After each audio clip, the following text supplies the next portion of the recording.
তাদের ঝড় উঠলো, খেলার জন্য ময়দান তৈরি হলো, খেলোয়াড়রা সবাই খাবার দাবার খেয়ে শরীরে শক্তি সঞ্চয় করবে, খাবার দাবার রেডি করছে।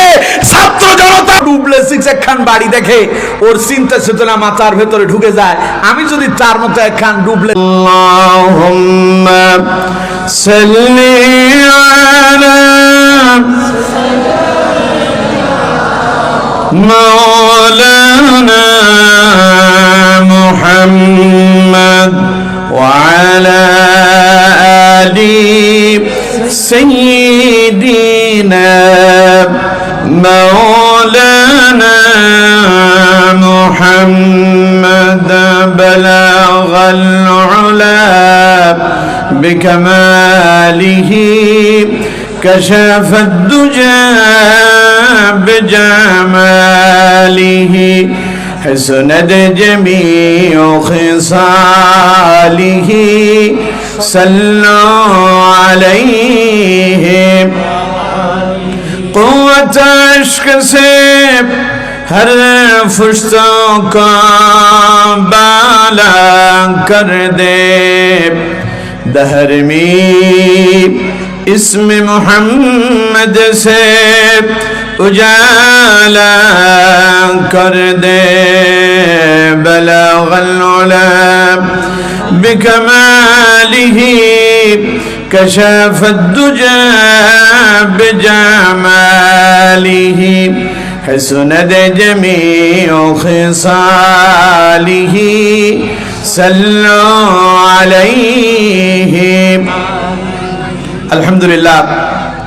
বাংলাদেশের ঐতিহ্যবাহী জেলা মেহেরপুর জেলার অন্তর্গত মুজিবনগর উপজেলাধীন মোনাখালী হাফিজিয়া মাদ্রাসা লিল্লা বোর্ডিং এবং এলাকাবাসীর যৌথ উদ্যোগে আয়োজিত আজকের 14তম বার্ষিক ঐতিহাসিক তাফসীরুল কোরআন মাহফিলের সম্মানিত সুযোগ্য শ্রদ্ধাভাজন সভাপতি জনাব আহসান উল্লাহ সাহেব, আমরা তার জন্য প্রাণ ভরে দোয়া করছি আল্লাহ রাব্বুল আলামিন তাকে দীর্ঘ নেক হায়াত দারাজ করুন, আমরা পড়ি আমিন। আমার ডান পাশে বসে আছেন আপনাদের এই মুজিবনগর থানার সম্মানিত চিফ শ্রদ্ধাভাজন জনাব মিজানুর রহমান সাহেব। মাহফিলে উপস্থিত আছেন বিশেষ বক্তা হিসেবে যিনি আলোচনা করেছেন হাফিজ মাওলানা শেখ সোহাগ হোসেন সাহেব।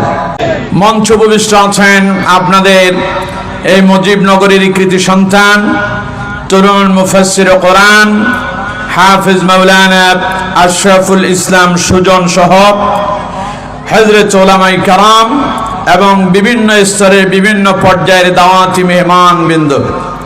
আমার সামনে উপস্থিত দূর দূরান্ত থেকে আগত কোরআন প্রেমিক, ইসলাম প্রেমিক, মুসল্লিয়ানে কারাম, মুরব্বিয়ানে আযম, যুবক ভাইরা, পর্দার অন্তরালের সম্মানিতা শ্রদ্ধেয়া সর্বগুণে গুণান্বিতা মুমিনা মা এবং বোনেরা, আলোচনার সূচনা লগ্নে আনুষ্ঠানিকতার মধ্য দিয়ে আমি আবারও আপনাদেরকে অন্তরের অন্তঃস্থল থেকে সালাম নিবেদন করছি। আসসালামু আলাইকুম ওয়া রাহমাতুল্লাহি ওয়া বারাকাতুহু। আপনারা সবাই কেমন আছেন? আলহামদুলিল্লাহ, আমিও ভালো আছি। আমরা আমাদের সে মহান মুনিব, যিনি বিশাল আকাশ এবং বিস্তীর্ণ জমিনের মালিক, যিনি সাগর মহাসাগরের মালিক, যিনি কুল কায়নাতের মালিক, যিনি জান্নাত জাহান্নামের মালিক, যিনি আরশে আজিমের মালিক, সে আমাদের রব, আমাদের মুনিব, আমাদের স্রষ্টা, যিনি আমাদেরকে হাজার ব্যস্ততা, হাজার ব্যাকুলতা থেকে বিরত করে অসংখ্য অগণিত মানুষের ভেতর থেকে বাছাই করে আমাদেরকে আজকের কোরআনুল কারীমের ময়দানে কবুল করেছেন। এতে আমরা খুশি না বেজার? কম না বেশি? তাই মনিবের দরবারে শুকর গুজার হচ্ছে। সকলেই উচ্চ আওয়াজে মোহাব্বতের সাথে পড়ছে আলহামদুলিল্লাহ। আর একটু আওয়াজ দিয়ে পড়ুন আলহামদুলিল্লাহ। পড়ুন রব্বানা লাকাল হামদ হামদান কাসীরান তাইয়িবান মুবারাকান ফীহি ইয়া রাব্বি লাকাল হামদু কামা ইয়ানবাগী লিজালালি ওয়াজহিকা وعظيم سلطانك সবাই পড়ুন লা ইলাহা ইল্লাল্লাহু ওয়াহদাহু লা শারীকা লাহু লাহুল মুলকু ওয়া লাহুল হামদু ওয়া হুয়া আলা কুল্লি শাইইন কাদির। পড়ুন আলহামদুলিল্লাহ। আমরা আমাদের মনিবের শেখানো ভাষায় তার প্রশংসা আদায় করে নিয়েছি। সম্মানিত বন্ধুগণ, প্রিয় ভাই সাহেব, আজ 2025 সাল, ঠিক কিনা? আমাদের 2024-এর 5 আগস্টের মহান বিপ্লবের মধ্য দিয়ে দেশের এক নতুন পরিবর্তন এসেছে, ঠিক কিনা? বিগত দিনগুলোতে তাফসীর মাহফিলগুলোতে বিভিন্ন পুলিশ প্রশাসনের ভাইরা আসতেন তাফসীর মাহফিল বন্ধ করতে। আজকে তাফসীর মাহফিলে আপনাদের এই মুজিবনগরের থানার সম্মানিত ওসি মহোদয় এসেছেন তাফসীর শুনতে। পড়েন আলহামদুলিল্লাহ। আর মহান মনিব আপনাদের জন্য, আপনাদের এই মুজিবনগরের জন্য একজন সম্মানিত একজন ওসি মহোদয়ের ব্যবস্থা করে দিয়েছেন, যাকে দেখে আমার কলিজা একেবারে শীতল হয়েছে। অন্তর থেকে তার জন্য দোয়া এসেছে। আমরা তার জন্য দোয়া করছি, আল্লাহ পাক তাকে আমরণ দ্বীনের পথে, ইসলামের পথে, কোরআনের পথে, ইকামতে দ্বীনের পথে কবুল আর মঞ্জুর করেন। পড়েন আমিন। ওনার মতো বাংলাদেশের প্রত্যেকটি থানাতে এই রকম এক একজন ওসির দরকার আছে না নাই? আরো জোরে বলতে হবে, আছে না নাই? ওনাদের মতো ওসিরা থাকলেই পরে আমাদের বাংলাদেশের শান্তি ফিরে আসবে। আর যদি হাউন আঙ্কেলের মতো যদি থাকে, এই বাংলাদেশ একেবারে ধ্বংসের দ্বার প্রান্তে চলে যাবে, ঠিক কিনা? এই জন্য আমার বন্ধুগণ, রাষ্ট্রে আজ আপনারা কি শান্তিতে আছেন না অশান্তিতে আছেন? কেউ কেউ বলে ওরা নাকি শান্তিতে নাই, বলে না এমন কথা? কেউ কেউ বলে আগে নাকি খুব শান্তিতে ছিল, এখন নাকি শান্তি নাই। আমি বলি শান্তিতে তারা নাই যারা এখন দুর্নীতি করতে পারে না, শান্তিতে নাই তারা যারা সন্ত্রাসী করতে পারে না, শান্তিতে নাই তারা কোরআনের মাহফিলে যারা বাধা দিতে পারে না, শান্তিতে নাই তারা ইসলামী আন্দোলনের কর্মীদের উপর আঘাত করতে পারে না, যারা শান্তিতে নাই তারা যারা 5 আগস্টের বিপ্লবের পরে ইঁদুরের গর্তে লুকিয়ে পড়েছে, তারা ঠিক কিনা?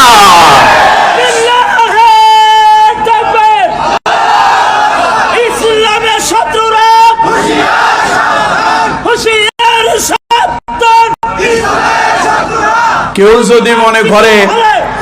যদি মনে করে আমরা শান্তিতে নাই, বুঝতে হবে ওর মতো পাগল আর নাই। কথা বলেন ঠিক কিনা? তবে আমরা চূড়ান্ত শান্তির অপেক্ষায় আছি, ঠিক কিনা? চূড়ান্ত শান্তি এই দেশে তখনই আসবে কোরআনের রাত যখন কায়েম হবে। আমরা শান্তি প্রতিষ্ঠা করতে চাই আল্লাহর কোরআন এবং রাসূলুল্লাহর সুন্নাহ প্রতিষ্ঠার মধ্য দিয়ে, ঠিক কিনা? আমরা শান্তি প্রতিষ্ঠা করতে চাই এই দেশের সন্ত্রাস থেকে, এই দেশকে মুক্তর মধ্য দিয়ে, ঠিক কিনা? আমরা শান্তি চাই আমার দেশে এমন এক রাষ্ট্র কায়েম হবে যেই দেশে সন্ত্রাস থাকবে না, দুর্নীতি থাকবে না, সাদাবাজ থাকবে না, রাষ্ট্র হবে কল্যাণময় রাষ্ট্র, যেই রাষ্ট্রের স্বপ্ন দেখতেন আল্লামা সাঈদী, ঠিক কিনা? এমন একখান রাষ্ট্র কি আপনারা দেখতে চান? তাহলে কোরআনের পক্ষে থাকার দরকার আছে না নাই? আল্লাহ তাআলা আমাদের প্রত্যেককে কবুল আর মঞ্জুর করেন, আমরা পড়ি আমিন। আমার বন্ধুগণ, প্রিয় ভাই সাহেব, সময় নষ্ট করব না, রাত অনেক হয়েছে, আপনাদেরকে কষ্ট দেব না। সামান্য কিছু সময় নেব ইনশাআল্লাহ যথাসময় আলোচনা শেষ করব। শেষ পর্যন্ত আপনারা থাকবেন তো ইনশাআল্লাহ? আসুন, বিতাড়িত শয়তানের ওয়াসওয়াসা থেকে পানা আছে পরম করুণাময় আল্লাহ পাকের নামে শুরু করি। যারা পারেন আমার সঙ্গে ঠোঁটে ঠোঁট মিলায়া পড়ুন। আউযু বিল্লাহি মিনাশ শাইতানির রাজীম। বিসমিল্লাহির রাহমানির রাহিম। আল্হাকুমুত التكاثر حتى زرتم المقابر كلا سوف تعلمون ثم كلا سوف تعلمون كلا لو تعلمون علم اليقين لترون الجحيم ثم لترونها عين اليقين ثم لتسألن يومئذ عن النعيم صدق الله العظيم। সম্মানিত বন্ধুগণ, প্রিয় ভাই সাহেব, আমি আপনাদের সামনে কোরআনুল কারীমের অত্যন্ত গুরুত্বপূর্ণ একটি সূরা, সূরা আত-তাকাসুর থেকে পরিপূর্ণ 8টি আয়াতে কারিমা আপনাদের সামনে তিলাওয়াত করেছি। যথারীতি আমরা আজকে এই সূরার উপরে আলোচনা শুনব ইনশাআল্লাহ। ওয়া মা তাওফীকি ইল্লা বিল্লাহ সুবহানাকা লা ইলমা লানা ইল্লা মা আল্লামতানা ইন্নাকা আনতাল আলিমুল হাকীম। সকলে একটু মুহাব্বতের সাথে বলেন আমিন, আর একটু আওয়াজ দিয়ে বলেন আমিন। প্রিয় বন্ধুগণ, প্রিয় ভাই সাহেব, আমি আশা করছি আপনারা খুব মনোযোগ দিয়ে আমার আলোচনা শ্রবণ করতেছেন, ঠিক কিনা? সামনে কিন্তু আমি পরীক্ষা করে দেখব আপনাদের মনোযোগ ঠিক আছে নাকি। আমি যেই সূরাটা তিলাওয়াত করছি, সূরার নাম কি বলছিলাম? সূরা আত-তাকাসুর। তাকাসুর শব্দের অর্থ হচ্ছে প্রাচুর্যের প্রতিযোগিতা। সূরাটি কোরআনুল কারীমের ক্রমিক নং অনুযায়ী 102 নাম্বার সূরা। এই সূরাতে টোটাল আয়াত আছে 8টি, এতে রুকু আছে 1টি। নবী করিম সাল্লাল্লাহু আলাইহি ওয়াসাল্লামের মক্কার জিন্দেগিতে অবতীর্ণ হয়েছে বিদায় এটাকে মাক্কি সূরা বলা হয়। আমার বন্ধুগণ, প্রিয় ভাই সাহেব, আমি আশা করছি আপনারা মনোযোগের সাথেই আমার আলোচনা শুনতেছেন, ঠিক কিনা? জোরে বলতে হবে, ঠিক কিনা? তাহলে একটু পরীক্ষা করে দেখি আপনাদের মনোযোগ কেমন আছে। পরীক্ষা নেব? সবাই বলেন পরীক্ষা নেব। আমি যেই সূরাটা তিলাওয়াত করছি কোরআনুল কারীমের ক্রমিক নং অনুযায়ী এটা কত নাম্বার সূরা?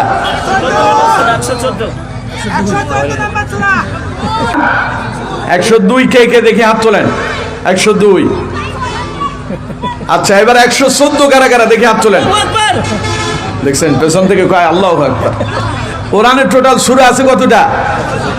তো 114টা হলে শেষ সূরা তো সূরা নাস হওয়ার কথা।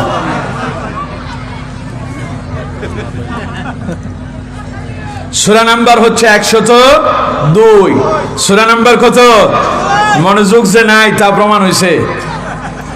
আবার মনোযোগ দেন। সূরা নাম্বার কত? সূরাটিতে আয়াত আছে কতটা? রুকু আছে কয়টা?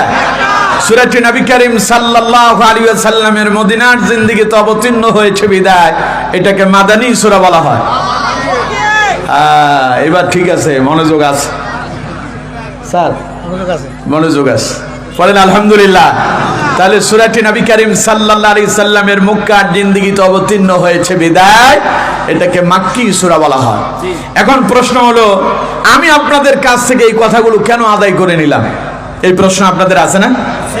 এর একখান কারণ হলো এই, আমাদের দেশে অনেক তাফসীর মাহফিল হয়, অনেক মাহফিল হয়, লোকজন মাহফিলে আসে, খুব আলোচনা শোনে, পরের দিন সকালবেলা চায়ের দোকানে গিয়ে গল্প গুজব করে আর বলে গতকাল এক প্রধান বক্তা আসছে, সব ফাটায় ফেলছে।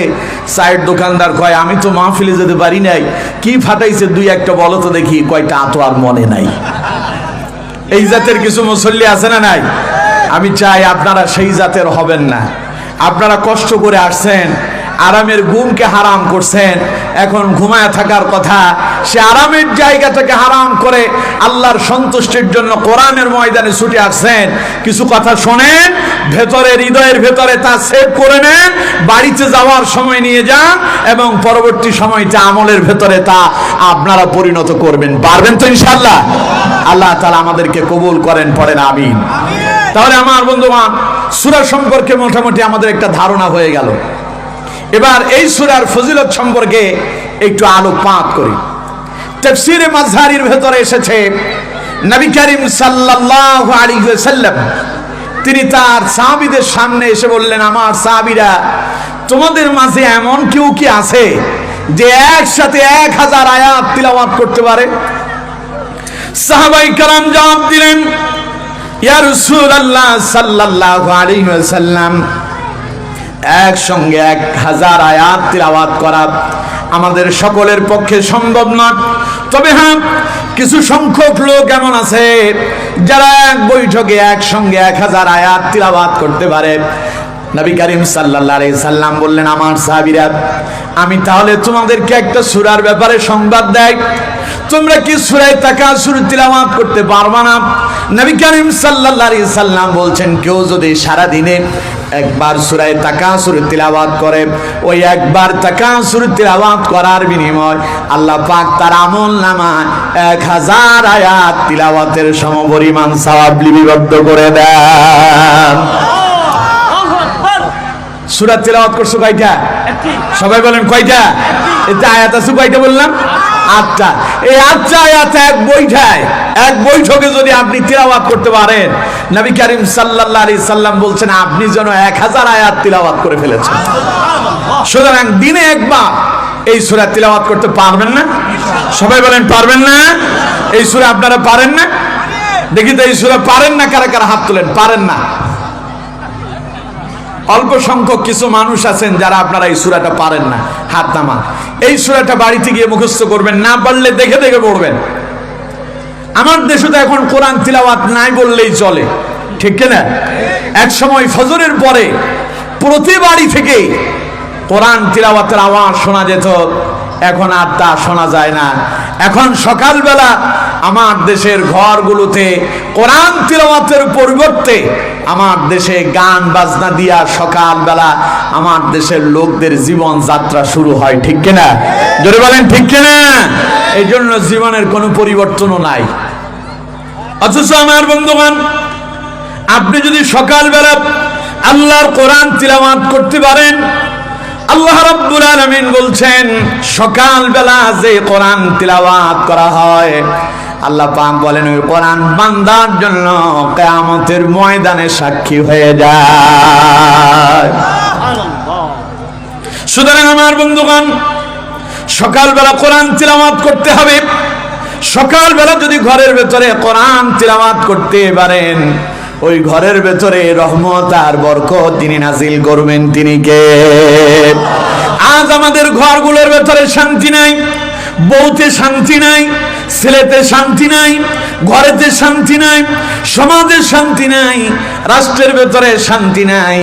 এর একটা মাত্র কারণ, আমরা আল্লাহর কোরআন ভুলে গিয়েছি, কোরআন ছেড়েছি বলে আমাদের উপরে আজ বিপদ আর মুসিবত নেমে এসেছে, ঠিক কিনা? কোরআনুল কারীমে আল্লাহ রাব্বুল আলামিন বলছেন, ওয়ামান আ'রাদা আন যিকরি ফাইন্না লাহু মাঈশাতান দানকান ওয়া নাহশুরুহু ইয়াওমাল কিয়ামাতি আ'মা। চিল্লায়ে পড়েন আল্লাহু আকবার।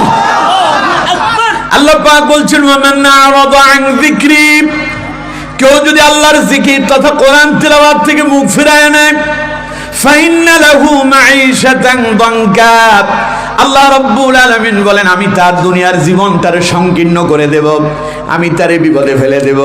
ঘর থেকে বরকত উঠে যাবে, বইয়ের ভেতরে বরকত থাকবে না, স্বামী স্ত্রীর ভেতরে মিল মোহাব্বত থাকবে না, ঘরের ভেতর থেকে বরকত চলে যাবে, গোটা ঘরটা জাহান্নামে পরিণত হয়ে যাবে। এই জন্য আমার বন্ধুগণ, ঘরের ভেতরে কোরআন তিলাওয়াতের দরকার আছে না নাই? আরো জোরে বলতে হবে, আছে না নাই? যে কোরআন তিলাওয়াত করবেন, সে কোরআনের উপরে যদি আমল করতে পারেন, সে কোরআন দিয়ে যদি নিজের জীবন পরিচালনা করতে পারেন, এই কোরআন দুনিয়াতে আপনারে কল্যাণ দিবে আর পরকালে আপনাকে জান্নাতের মেহমান বানায়া ছাড়বে। নবী করিম সাল্লাল্লাহু আলাইহি সাল্লাম বলছেন, কিয়ামতের দিন কোরআন তিলাওয়াতকারীকে আল্লাহ রাব্বুল আলামিন বলবেন, ক্বালু লিসাহিবিল কুরআন ইকরা ওয়ারতাকি ওয়ারাত্তিল কামা কুনতা তুরাত্তিলু ফিদ দুনিয়া ফাইন্না মানজিলাকা ইনদা আখিরি আয়াতান তাকরাউহা। চিল্লায় বলেন আল্লাহু আকবার। এবার একটু আস্তে কণ্ঠ দেখি আল্লাহু আকবার। ধরো নাকি একজনের আওয়াজ করে দেখছে, একজনের আওয়াজ। আপনাদেরকে আস্তে বলতে বললাম আর আপনারা জোরে বললেন। যখন আমি জোরে বলতে বললাম তখন আপনারা আস্তে বললেন। কাজটা কি ঠিক হইল? সবাই বলেন, কাজটা কি ঠিক হয়েছে? উল্টো হয়েছে না? কথা বলতে হবে, উল্টো হয়েছে না? এখন উল্টো দিকে যদি আপনি যদি হাঁটেন, শীত হইয়া গর্তের ভিতরে পড়িয়া পা ভাঙার সম্ভাবনা আছে না নাই? আরো জোরে বলেন, আছে না নাই? আপনারা বলবেন, হুজুর উল্টো কি আর আমরা এমনি হইছি? 16 বছর তো দেশ উল্টো দিকে যাচ্ছিল, তাই আমরা দীর্ঘ 16 বছর অভ্যস্ত হয়ে গেছি, তো তাই এখন সোজা পথে হাঁটতে আমাদের একটু অসুবিধা হচ্ছে। আমিও জানি দীর্ঘদিন উল্টো পথে গেছেন, ফিরে আসাটা একটু কষ্টকরই হবে, ঠিক কিনা? তবে আমার বন্ধুগণ, উল্টো পথে যারা যায় বিপদগামী তারা হয়, ঠিক কিনা? জোরে বলতে হবে, ঠিক কিনা? আমরা যাব উল্টো দিকে না সোজা পথে? সবাই বলেন, সামনের দিকে যাব না পেছনের দিকে যাব? পেছনের দিকে যারা যায় তারা বিপদগামী হয়। পেছনের দিকে গেল কারা? যে কোরআন দিয়ে জীবন পরিচালনা করতে হয়, যে কোরআন দিয়ে জীবন পরিচালনা করে দুনিয়া এবং আখিরাতে কল্যাণ পাওয়া যায়। বিগত 16 বছর সে কোরআনকে নিষিদ্ধ করার জন্য নানাবিধ ষড়যন্ত্র বাংলাদেশে হয়েছে কি হয় নাই? জোরে বলতে হবে, হয়েছে কি হয় নাই? কোরআনের মাহফিলগুলো 140 জারি করা হয়েছিল। আলেমরা যারা কোরআনের হক কথা বলেছিল তাদেরকে ধরে ধরে জেলখানায় বন্দী করা হয়েছিল।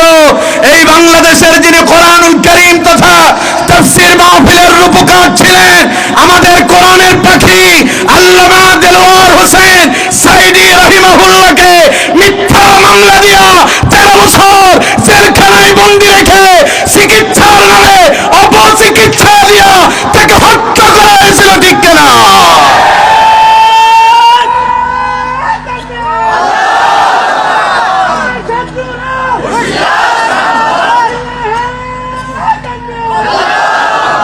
আমি আপনাদেরকে প্রশ্ন করি, আল্লামা সাইদি কি রাজাকার ছিলেন? আল্লামা সাইদি রাজাকার ছিলেন? তাহলে আল্লামা সাইদিরে গ্রেফতার করলো কেন আর রাজাকার বানালো কেন? ওদের মূল উদ্দেশ্যই ছিল, সাইদি যখন কথা বলে লক্ষ লক্ষ তাওহীদি মুসলিম জনতা তার মাহফিলে ছুটে আসে, অমুসলিমরা কালেমা পড়ে মুসলমান হয়, বেঈমান আল্লাহওয়ালাতে পরিণত হয়, বেনামাজি নামাজিওয়ালা হয়, সন্ত্রাস ভালো মানুষে রূপান্তরিত হয়। এই জন্য জালেমেরা পরিকল্পনা করেছে, এই দেশ থেকে যদি ইসলাম মুছে দিতে হয় তাহলে সাইদিকে টার্গেট করো, ওরা মুছে দিলে ইসলাম মুছে যাবে। ওরা জানে না আল্লাহ পাক কোরআনের হেফাজতের দায়িত্ব নিয়েছে। এক সাইদিকে যখন গ্রেফতার করা হলো, গোটা বাংলাদেশে হাজারো সাইদি তৈরি হয়েছে, ঠিক কিনা?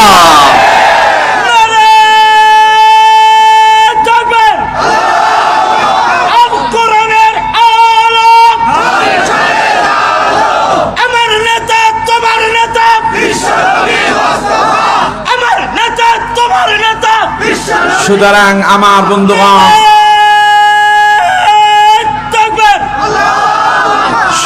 আমার বন্ধুগণ, দীর্ঘ 16 বছর উল্টো দিকেই দেশ যাচ্ছিল, ঠিক কিনা?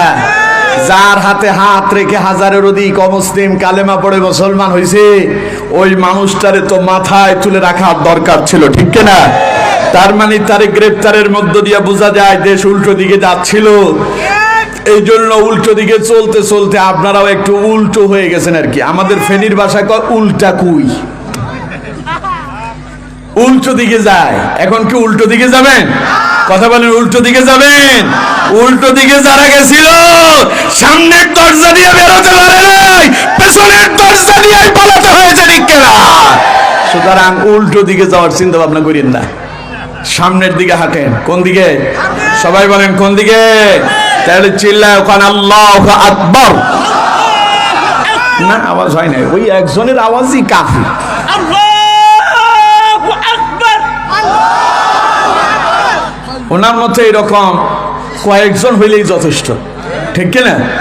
চোখে দেখে না মনে হয় না? জি না হুজুর, আমি আহা, দৃষ্টি প্রতিবন্ধী অন্ধ মানুষ, কোরআনে হাফেজ। আমরা তার জন্য দোয়া করি, আল্লাহ তুমি আমার প্রিয় ভাইকে দ্বীনের পথে আমরণ কবুল আর মঞ্জুর করো। দুনিয়াতে তার দৃষ্টি তুমি নিয়েছো, কিয়ামতের ময়দানে তাকে দৃষ্টি শক্তি সম্পন্ন করে দাও। আরো জোরে কোন আমিন। তাহলে আমার বন্ধুগণ, আমি যে হাদিসটি তিলাওয়াত করেছি, নবী করিম সাল্লাল্লাহু আলাইহি ওয়াসাল্লাম বলছেন, মান ক্বরাআল কুরআন ইউকালু লিসাহিবিল কুরআন। আল্লাহ পাক বলেন, যারা কোরআনুল কারীম তিলাওয়াত করে, কোরআনকে যারা মুখস্থ করে, আল্লাহ পাক কিয়ামতের দিন তার ওই সমস্ত বান্দাদেরকে ডেকে বলবেন, ও আমার কোরআনের প্রেমিকেরা, কোরআনের আশিকেরা, দুনিয়ায় যারা আমার কোরআন তিলাওয়াত করেছো, ইকরা, তোমরা তিলাওয়াত করো, ওয়ারতাকি ওয়ারাত্তিল কামা কুনতা তুরাত্তিলু ফিদ দুনিয়া। দুনিয়ায় যেভাবে দরদ দিয়া, মুহাব্বত দিয়া, হৃদয় দিয়া আমার কোরআন তিলাওয়াত করেছো আমার বান্দারে, আজ কিয়ামতের ময়দানে তুমি আমার কোরআনটা ওইভাবে আন্তরিকতার সঙ্গে তিলাওয়াত করো। আল্লাহ রাব্বুল আলামিন বলছেন, ফাইন্না মানজিলাকা ইনদা আখিরি আয়াতান তাকরাউহা। নবীজি বলেন, কিয়ামতের দিন আল্লাহর বান্দারা কোরআন তিলাওয়াত করতেই থাকবে। আল্লাহ পাক বলবেন, আমার বান্দা যেখানে তোমার তিলাওয়াত শেষ হয়ে যাবে ওটাই তোমার মঞ্জিল হবে। তার মানে বান্দা যখন একটা আয়াত তিলাওয়াত করবে, আল্লাহ রাব্বুল আলামিন তাকে একতলা জান্নাতের উপরের দিকে তুলে দেবেন। সুবহানাল্লাহ। দুই আয়াত তিলাওয়াত করলে লিফটের ভেতরে ঢুকে যেমন আপনি একটা সুইচ চাপ দেন, আপনি যাবেন 10 তলায়। কত তলায়? 10 তলায়। 10 নাম্বার বাটনে যখন চাপ দেন, মুহূর্তের ভেতরে লিফট আপনাকে 10 তলায় নিয়ে যায়, ঠিক কিনা?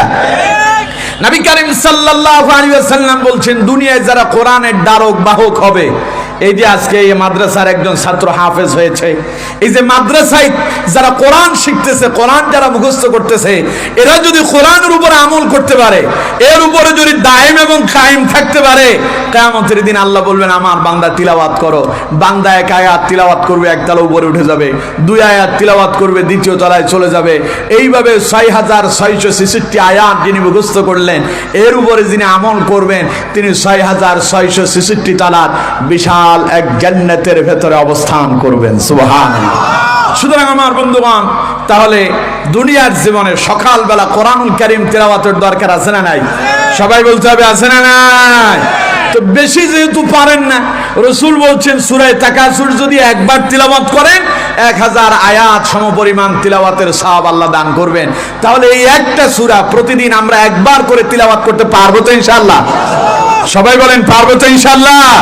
আল্লাহ আমাদেরকে কবুল করেন, পড়েন আমিন।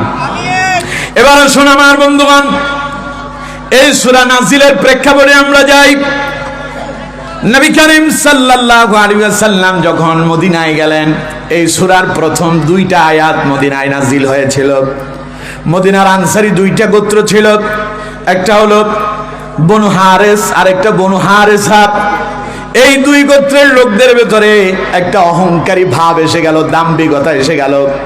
বনু হারেস এবং বনু হারেসা, এই 2 গোত্রের লোকেরা একজন আরেকজনকে, একটা গোত্র আরেকটা গোত্রকে নিয়ে অহংকার করতে লাগলো। বনু হারেস গোত্রের লোকেরা বলতে লাগলো, আমাদের এই আনসারী সাহাবীদের ভেতরে সবচাইতে শ্রেষ্ঠ গোত্র হলো আমাদের বনু হারেস গোত্র। কেমনে কি বলতেছে, দেখো আমাদের বনু হারেস গোত্রের ভেতরে অমন প্রভাবশালী লোক আছে, তার বিশাল বাড়ি আছে, তার অনেক সম্পদ আছে। এইভাবে দুইটা গোত্রের ভেতরে একজন আরেকজনকে নিজের গোত্র নিয়ে অহংকার করতে লাগলো। জীবিতদেরকে নিয়ে অহংকার করতে করতে এবার তারা যখন নিজেদের ভেতরে এখনো পর্যন্ত সমঝোতায় আসতে পারলো না, ওরা বললো চলো তাহলে আমাদের মৃতদের কবরের কাছে চলো। মৃতদের কবরের কাছে চলে যাওয়া হলো।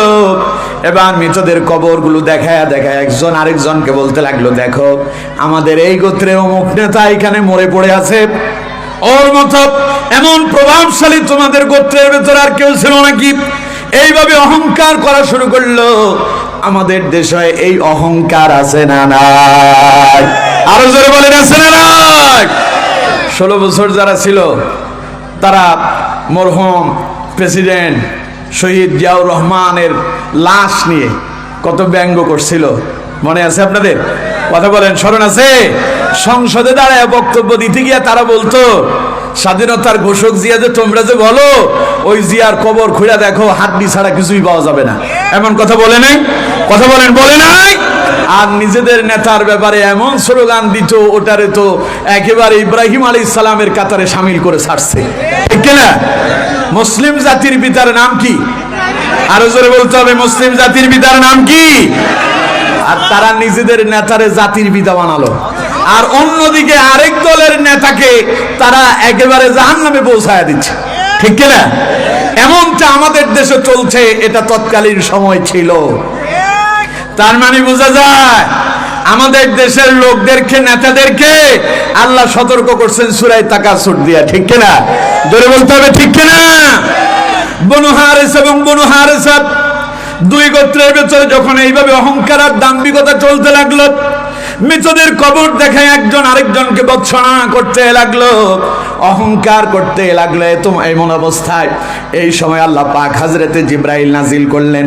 আল্লাহ পাক বললেন, যাও জিবরাইল আমার হাবিবকে গিয়ে শোনায় দাও, আলহাকুমুত তাকাসুর হাত্তা যুরতুমুল মাকাবির। চিল্লায় পড়েন আল্লাহু আকবার। আল্লাহ পাক বলছেন, আলহাকুমুত তাকাসুর, প্রাচুর্যের প্রতিযোগিতায় তোমরা মহাচ্ছন্ন হয়ে পড়েছো, হাত্তা যুরতুমুল মাকাবির, যা তোমাদেরকে কবর পর্যন্ত পৌঁছায় দিচ্ছে। নাউজুবিল্লাহ পড়েন, আরো জোরে পড়েন নাউজুবিল্লাহ। তার মানে আল্লাহ তাআলা বুঝাতে চাইলেন, ও দুনিয়ার মানুষেরা, তোমরা দুনিয়া নিয়ে এত বেশি পাগল হয়ে পড়ছো, সম্পদের লালসায় এত বেশি অন্ধ হয়ে পড়ছো, পরকাল বলছে যে একখান জগৎ আছে, তার কথা তোমরা একেবারেই ভুলে গিয়েছো। এমন অবস্থা আমাদের দেশে আছে না নাই? প্রাচুর্য মানে এটা সম্পদ হতে পারে, এটা ক্ষমতা হতে পারে, এটা গাড়ি বাড়ি হতে পারে। আল্লাহ পাক বলছেন, আলহাকুমুত তাকাসুর, তোমরা তো সম্পদের প্রতিযোগিতায়, ক্ষমতার প্রতিযোগিতায়, প্রাচুর্যের প্রতিযোগিতায় মহাচ্ছন্ন হয়ে পড়েছো, অর্থাৎ তোমরা পাগল পারা হয়েছো। হাত্তা যুরতুমুল মাকাবির, তোমরা এই দুনিয়া নিয়ে দুনিয়া করতে করতে তোমরা কবরের ভেতরেই ঢুকে যাবে, ঠিক কিনা? জোরে বলতে হবে, ঠিক কিনা? আমার দেশে মানুষের দিকে তাকান, আপনার আশেপাশে যারা আছেন সবাই, সকলের চিন্তা ভাবনা, মানুষের জীবনের চাহিদার কোনো শেষ নাই। যার কাছে 1 লক্ষ টাকা জমা আছে, ও চায় তার কাছে 10 লক্ষ টাকা জমা থাকুক, ঠিক কিনা? যার কাছে 10 লাখ আছে ওর 20 লাখ চাই, যার কাছে 50 লক্ষ আছে ওর 1 কোটি চাই, যার 1 কোটি আছে ওর 10 কোটি চাই। মানুষের জীবনের চাহিদার কোনো শেষ। যার একটা কুড়ে ঘর আছে ও চায়, খুব স্বপ্ন, আহারে একখান যদি টিনের ঘর বানায় সেখানে থাকতাম, মনে হয় ওই ঘরের ভেতরে খুব মজা পাওয়া যেত। আর যার টিনের ঘর আছে ও আরেকজনের বিল্ডিং দেখে প্রতিযোগিতায় লাগে, আমি যদি ওর মতো একখান বিল্ডিং তৈরি করতে পারতাম। যার বিল্ডিং আছে ও আরেকজনের যখন 6 বাড়ি বানাতে পারতাম। অথচ দুনিয়ার এই সম্পদের জন্য, দুনিয়ার এই বাড়ি ঘরের জন্য পাগল পারা হয়ে পড়ছে। আসল বাড়ি, কবরের বাড়ি তৈরির চিন্তা কারো মাথায় নাই। কথা বলেন, ঠিক কিনা? আর ক্ষমতার কথা যদি বলি তাহলে আর কি আর বলবো, ক্ষমতা পাইয়া কেউ কেউ স্বপ্ন দেখছে 41 সাল পর্যন্ত থাকবে, মনে হয় যে মরণ জীবনে তার আসবেই না, ঠিক কিনা?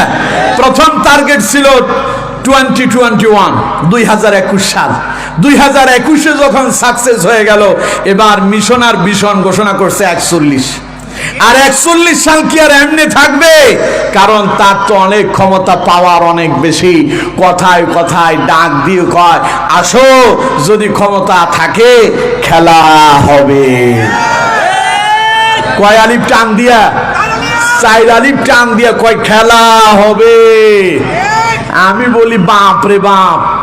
প্রথম যেটা বলছিল, ওর বলার ধরনটা ছিল আসো খেলা হবে, ঠিক না? ওরে নকল করে যেটা বললো, ও বললো যে 4 আলিফ টান দিয়ে খেলা হবে। প্রথমটা যখন বলছিল আমি ভাবলাম না, বডি স্ট্রাকচার ফিটনেস ঠিক আছে, আসলে চাইলে বেটা খেলতে পারবে। পরে যেটা বললো, ওর অবস্থা দেখে বুঝে গেল না, প্লেয়ার মনে এত সুবিধার হবে না।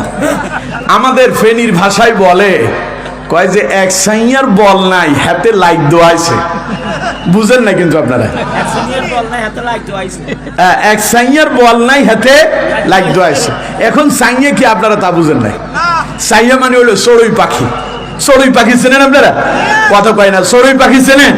একটা 2, 4, 5 কেজি হবে। কত কেজি হইতে পারে? 50 গ্রাম, বেশি থেকে বেশি হইলে 100 গ্রাম হইতে পারে, ঠিক কিনা? তার মানে ওর শরীরে তেমন গোস্ত নাই। তা আমার দেশে মানুষে বলে আর কি, যার শরীরে গোস্ত রোস্ত নাই, এ আবার আসে আরেকজনের সাথে ঝগড়া করতে, মারামারি করতে, তখন তারে আপনার কৌতূহল করে বলে আর কি, যে এক সাইয়ার বল নাই, হাতে লাইট দোয়াইছে। লাগা মানে ঝগড়া করা, বল নাই মানে শক্তি নাই। তার মানে আমি চারদিকে চাকায়া দেখলাম যে বাপরে বাপ, ওনার শরীরের ভেতরে এক চড়ুই পাখির গোস্ত নাই, উনি খেলতে চায়। না জানি খেলাতে কেমন খেলবে।